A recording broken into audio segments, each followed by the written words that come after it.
By the spring of 1945, the war in Europe had ended, the Reich had collapsed, and across the Atlantic, thousands of German prisoners of war were quietly informed that their captivity was nearing its end, that transport ships were being prepared, and that they would soon be allowed to return home.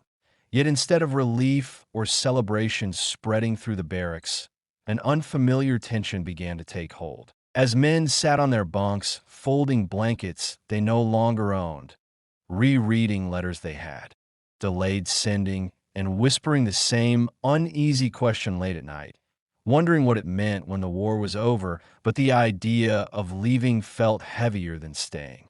For many of them, captivity in America had become unsettling not because it was cruel, but because it was orderly, predictable, and human in ways they had never been taught to expect, and the thought of returning to a destroyed homeland marked by hunger, chaos, and moral collapse felt more frightening than remaining behind barbed wire, transforming freedom itself into something uncertain, unfamiliar, and quietly terrifying.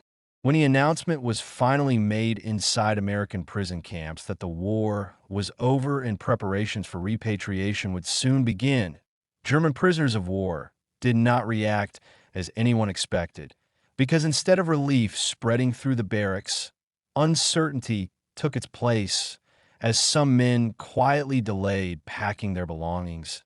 Others avoided eye contact with guards, and many began asking questions that had nothing to do with schedules or transport ships, but everything to do with what awaited them beyond the gates. Since the America they had come to know during captivity felt structured and survivable, while the Germany they were being sent back to existed only as rumors of ruins, hunger, and moral collapse, creating a situation where freedom no longer felt like an escape, but a risk that no one could explain aloud.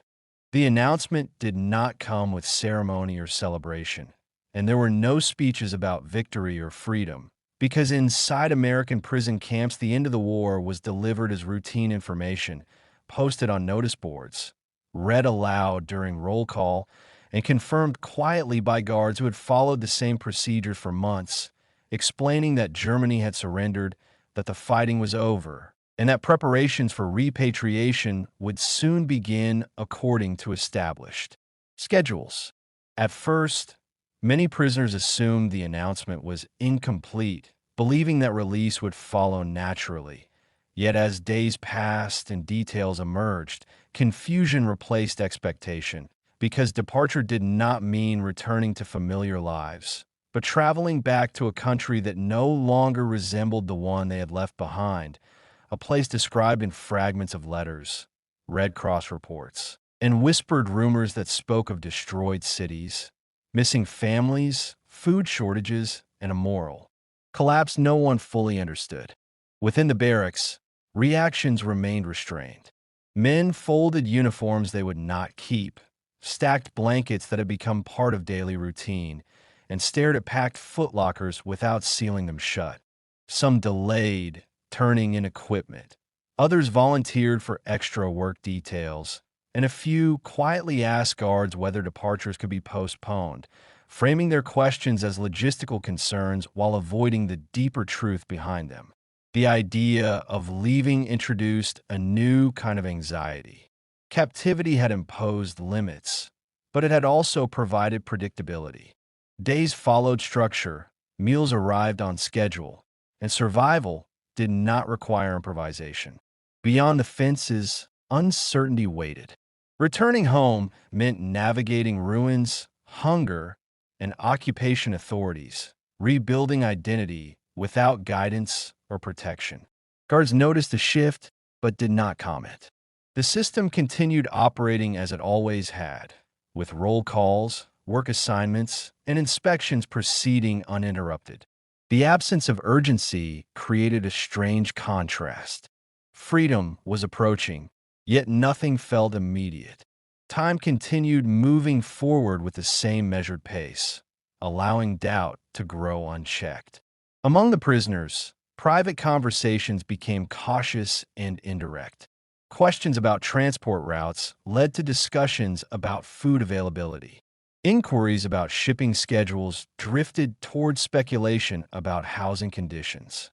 No one openly admitted fear, yet it shaped every exchange, forming an unspoken understanding that release carried risks no one had prepared for. As the days passed, the announcement stopped feeling like a promise and began to resemble a dilemma. Leaving was no longer an obvious choice. It was a decision weighed against the stability captivity had imposed, a comparison few prisoners were willing to articulate openly, yet many felt deeply.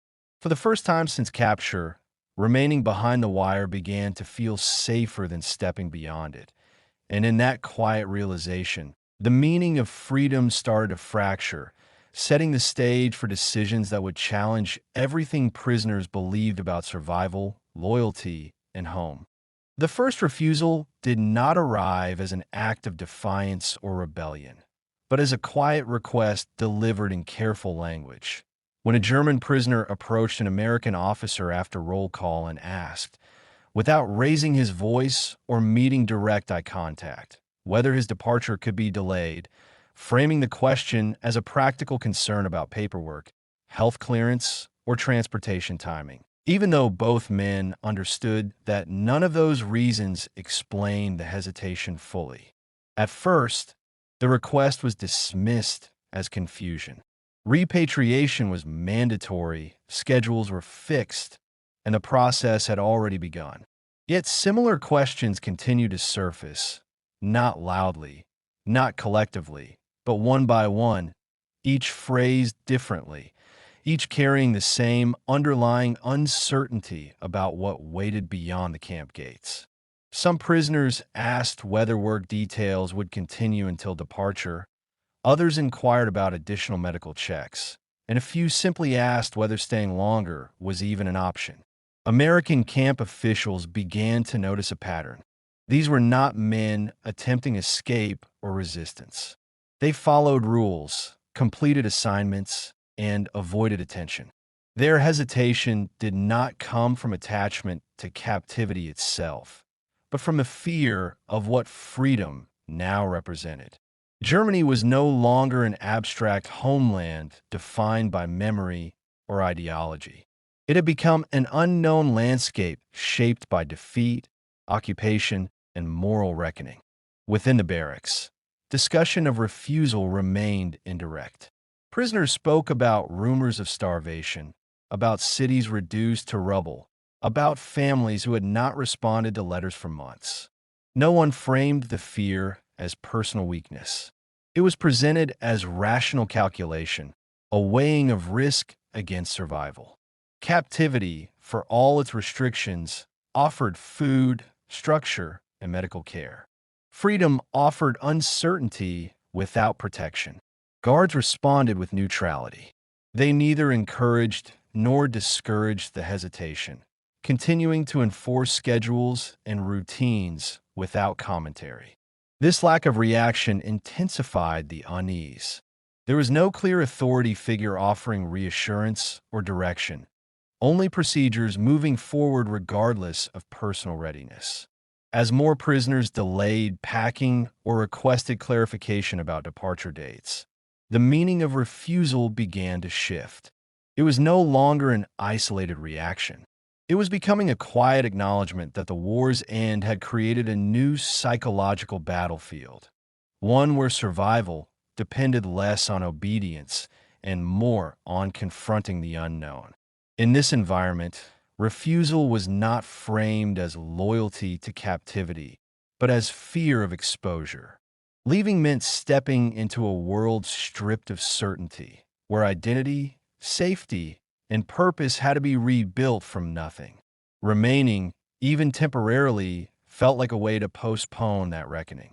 This growing hesitation marked the first visible fracture in the traditional understanding of freedom. Release was no longer universally desired. It had become conditional, dependent on whether the future felt survivable. And in that hesitation, the foundations were laid for decisions that would soon challenge not only camp authorities, but the prisoners themselves, as they confronted the question of whether freedom could arrive before readiness ever did. As discussions about departure continued, it became increasingly clear that fear of returning home was not rooted in nostalgia or attachment to captivity, but in a deeper psychological disruption caused by the collapse of certainty itself.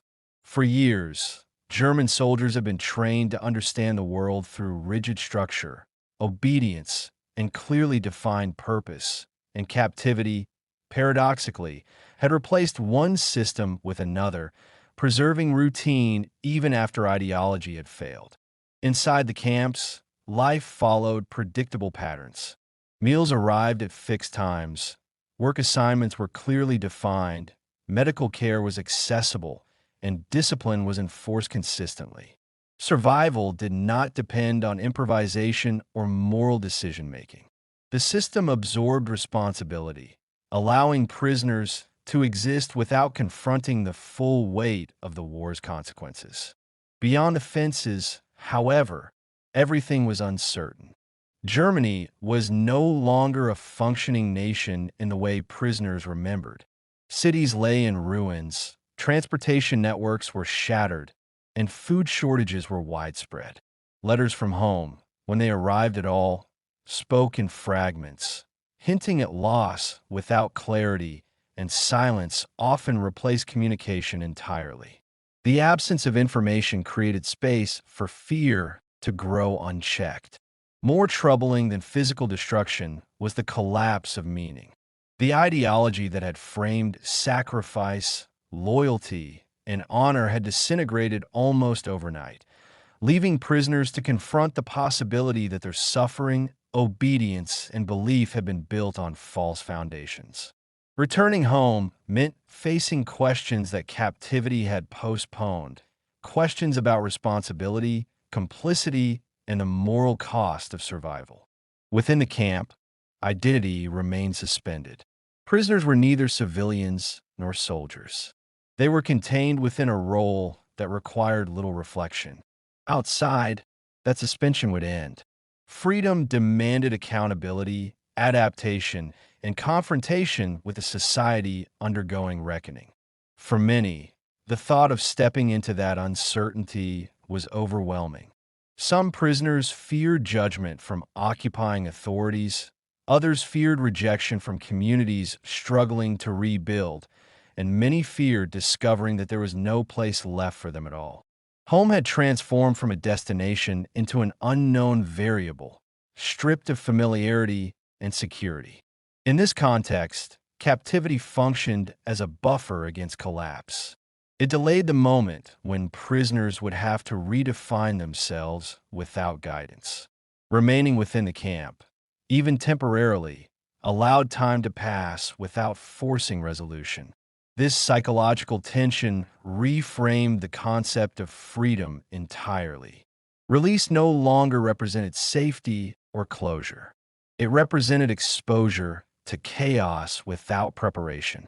And as prisoners weighed these realities quietly among themselves, the idea of refusal evolved from hesitation into a rational response to a world that no longer offered certainty.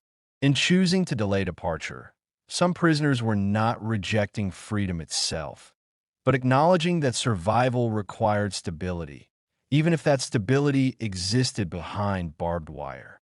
American authorities were not prepared for hesitation. Repatriation plans had been designed around logistics, not psychology, assuming that prisoners would leave as soon as the opportunity was presented. When requests for delay began to surface, officials initially treated them as administrative irregularities rather than meaningful resistance, reviewing paperwork, confirming medical clearances, and restating procedures without addressing the underlying fear driving the questions. Camp commandants were instructed to proceed according to established policy. The war was over, and prisoners were no longer needed as a labor force. Transportation schedules were coordinated with occupying authorities in Europe, and departures were expected to move forward efficiently. From a procedural standpoint, Refusal had no place in the system. Yet, as hesitation persisted, the situation became more complicated. Prisoners were not refusing orders or creating disturbances. They continued working, followed camp rules, and avoided confrontation. Their behavior did not fit the profile of unrest. It suggested something quieter and more difficult to manage, a reluctance grounded in uncertainty rather than defiance. American officers responded with restraint. There were no punishments, no threats, and no public pressure applied. Guards were instructed to maintain routine, avoiding discussions that might escalate anxiety or create precedent. The camps continued operating as if nothing had changed, even as the meaning of captivity quietly shifted. In some cases, prisoners were given additional time under the guise of administrative delays.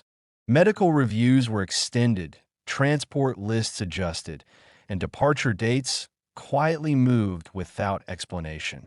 These accommodations were framed as procedural necessity, not concession, allowing the system to absorb hesitation without acknowledging it openly. Behind the scenes, officials debated implications. Forcing prisoners onto transports risked unrest and international scrutiny. Allowing delays risked setting expectations that captivity could be prolonged by choice. The balance required careful management, prioritizing order while avoiding confrontation. For the prisoners, the American response reinforced uncertainty. The absence of pressure did not feel reassuring. It felt ambiguous. The system neither demanded departure nor offered clarity, leaving individuals to wrestle with decisions in isolation. This measured restraint reflected a broader approach that had defined captivity throughout the war. Control was maintained through structure rather than force, through routine rather than intimidation. Even at the moment of release, authority remained indirect. As time passed, it became clear that the issue was not whether prisoners would eventually leave, but how they would confront the reality waiting for them. The camps could delay departure, but they could not resolve fear. That responsibility remained personal, unaddressed by policy or procedure. This quiet standoff marked a turning point. Captivity had once imposed limits on physical movement. Now it imposed limits on readiness. And in that space between order and uncertainty, the final decisions began to take shape, decisions that would define how freedom was ultimately received. Eventually, the period of hesitation came to an end, not through confrontation, but through inevitability, as transport schedules were finalized, manifests completed, and departure dates fixed in ways that could no longer be adjusted without disrupting the entire system. What had once felt like temporary postponement hardened into a final boundary, and prisoners understood that the moment they had been avoiding was no longer negotiable. The change was felt quietly. Notices were posted. Names were called. Footlockers were sealed. Work details were reduced, routines shortened, and the rhythm that had sustained captivity for months began to dissolve.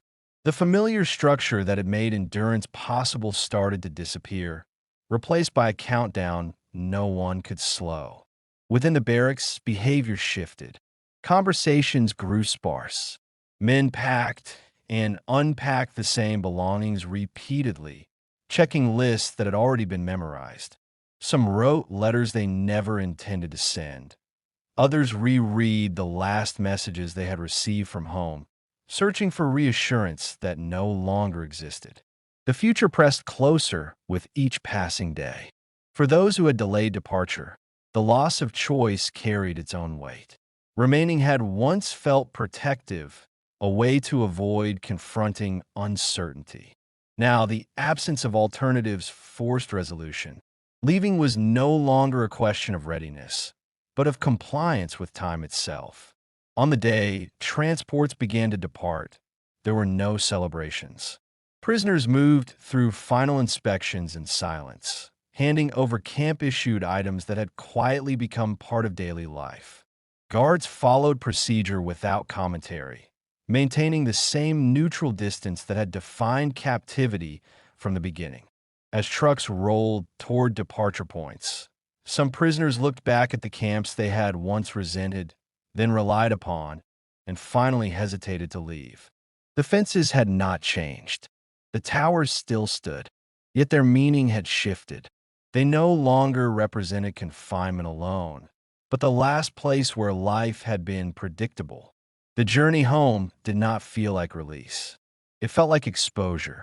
Beyond the camps lay a world stripped of structure, demanding decisions, responsibility, and confrontation with loss. Captivity had postponed that reckoning.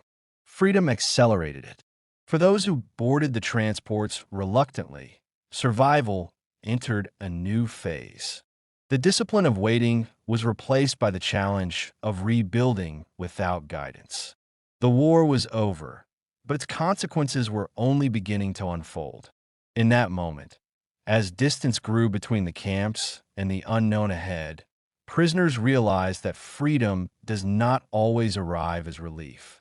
Sometimes it arrives as obligation, forcing movement before readiness, and demanding adaptation long after the fences are gone.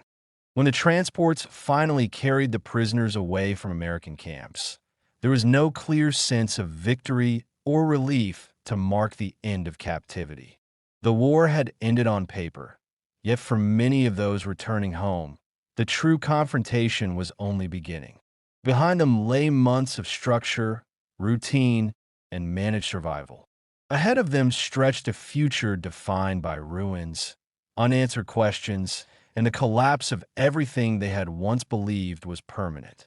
Captivity in America had not offered freedom, but it had provided order, and in the absence of chaos, time had passed more gently. Meals arrived on schedule. Work filled the days. Responsibility remained distant. The system had absorbed uncertainty, allowing prisoners to endure without facing the full weight of consequence. Leaving meant surrendering that buffer and stepping into a world that demanded reckoning. For those who hesitated, the fear was never about staying imprisoned. It was about being exposed to loss without protection, about returning to a homeland that no longer resembled memory or promise. Freedom, when it finally arrived, did not feel like release.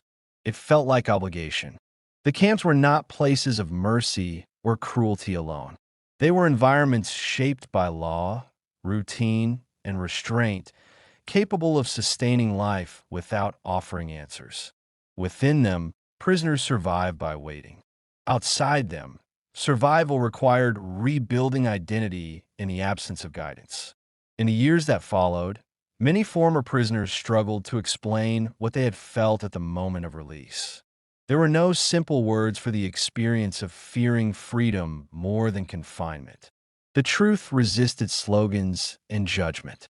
It existed in the quiet understanding that survival does not always prepare a person for what comes next. The war ended when the fighting stopped, but for those who walked away from the camps with uncertainty rather than relief, its psychological aftermath lingered far longer. Freedom closed one chapter, but it opened another, one where endurance depended not on structure or obedience, but on the difficult task of living without them. And for some, the most unsettling realization remained unchanged long after the fences disappeared, that captivity had taught them how to survive, but freedom demanded they learn how to begin again. For more untold World War II stories like this, subscribe to WWII Chronicle Vault and continue the journey with us.